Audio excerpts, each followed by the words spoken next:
Good morning to all. Today we will discuss about a telephonic interview.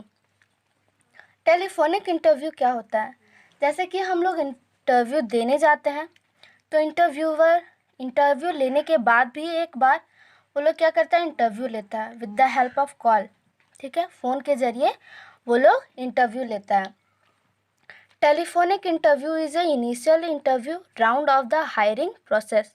ठीक है, जैसे कि कंपनी जब हायर करता है तो टेलीफोनिक इंटरव्यू भी कोई कोई कंपनी लेता है. तो इसमें कौन कौन सा टर्म यूज़ करते हैं वो इसमें हम देखेंगे. जैसा कि first, I am a little busy right now.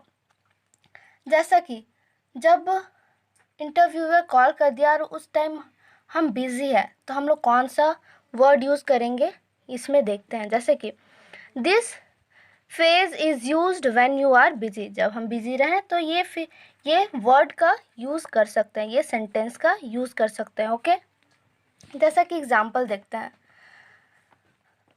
I am a little busy right now, can we reschedule the interview.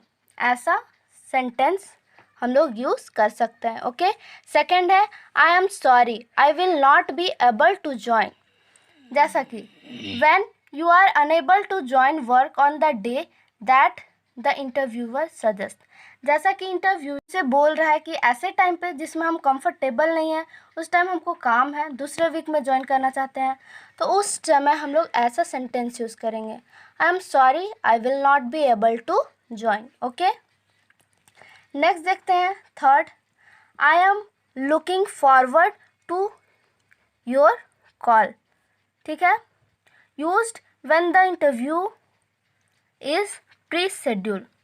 जब आपके कहने पे क्या होता है कि इंटरव्यू फिर से शेड्यूल हुआ तो उस केस में हम इसे यूज़ करते हैं. एग्जाम्पल जैसे कि I was looking forward to your call on Monday. Okay, fourth one, I hope you can hear me. ठीक है, मान लीजिए कि कॉल में आपको आवाज़ नहीं आ रहा है तो कौन सा सेंटेंस वर्ड्स यूज़ कर सकते हैं. जैसे use if the phone line is not clear. Avoid the sentence like speak loud, I can't hear you. जब भी इंटरव्यू फेज में हो तो कभी भी ऐसा वर्ड यूज़ नहीं करना चाहिए. Speak loud, I can't hear you, ऐसा वर्ड नहीं यूज़ करना चाहिए. उससे क्या होता है, बैड इम्पैक्ट पड़ता है.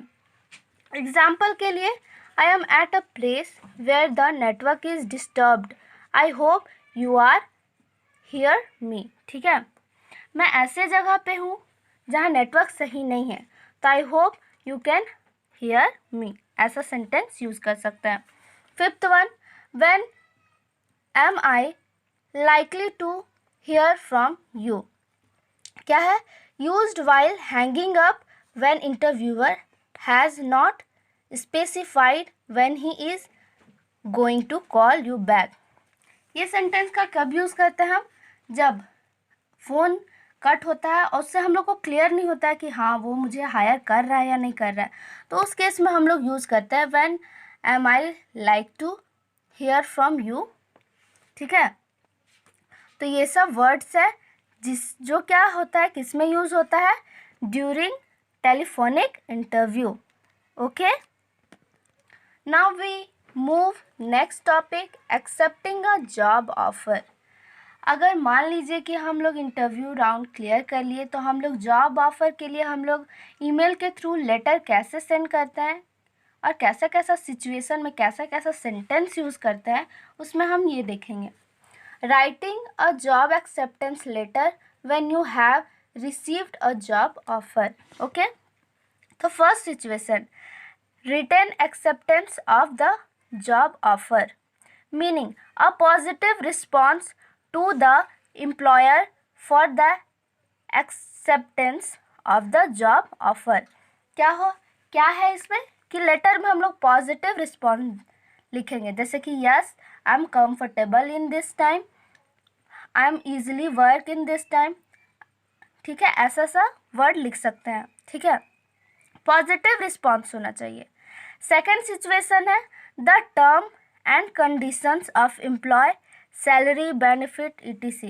Meaning, it refers to an agreement between the employee and the employer. क्या होता है कि हमें जब हम लोग पॉजिटिव रिस्पॉन्स देते हैं तो क्या होता है कि हम लोग उसमें सारा टॉपिक के बारे में बात कर लेते हैं। कभी भी हम लोग ज्वाइन करने जा रहे हैं तो सैलरी क्या होगा, बेनिफिट, वो सब सारे टॉपिक बात कर लेंगे। तो उस लेटर में ये सब सारे टर्म्स कंडीशन आप लोग लिख सकते हैं और क्या कर सकते हैं, कंपनी का जो टर्म कंडीशन है उसको समझ सकते हैं। ओके, अब नेक्स्ट सिचुएशन है स्टार्टिंग डेट ऑफ एम्प्लॉयमेंट, कि आप इसमें लेटर में लिख सकते हैं कि मेरा एक स्टार्टिंग डेट कितना है। The joining date when the employ start working in the office. Letter में क्या लिख सकते हैं आप कि मेरा ज्वाइनिंग डेट कब है, ये सब लिख सकते हैं। ठीक है, next situation, thanks and appreciation for the opportunity. Okay, meaning क्या है, the gesture of thanking the employer for getting the opportunity. Last में क्या लिखना है, हम लोग को गेस्चर वर्ड्स यूज़ करना है, थैंक यू, ठीक है, इस ऑफ़र के लिए, जॉब ऑफ़र के लिए। ठीक है, फिफ्थ है request for notification of any changes और if the candidate is requested to do anything before starting employment. Okay, the request for notification of any changes to be done और already done. इसमें क्या बोल रहा है कि if आप comfortable नहीं है, सैलरी ठीक नहीं है या टाइमिंग ठीक नहीं है या पोस्ट ठीक नहीं है, तो उस केस में आप लोग रिक्वेस्ट, उस लेटर में रिक्वेस्ट कर सकते हैं कि ये सब चीज़ चेंज कर दीजिए आप। ठीक है, तो ये सब क्या है, जॉब ऑफरेंस में हम लोग को लेटर में ये सब यूज़ करना चाहिए। ये सब सारा सिचुएशन को अपने माइंड में रख के लिखना चाहिए लेटर। ओके, जैसा कि हमने इस वीडियो में देखा कि हम लोग इंटरव्यू के टाइम, टेलीफोनिक इंटरव्यू के टाइम किस किस बात का ध्यान रखना है, और हम जब जॉब ऑफरेंस लेटर लिखे तो किस किस बात का ध्यान रखना है। ठीक है, now we will end this session. If you have any doubt then ask me in comment section and don't forget like, share and subscribe so that maximum student gain information about computer.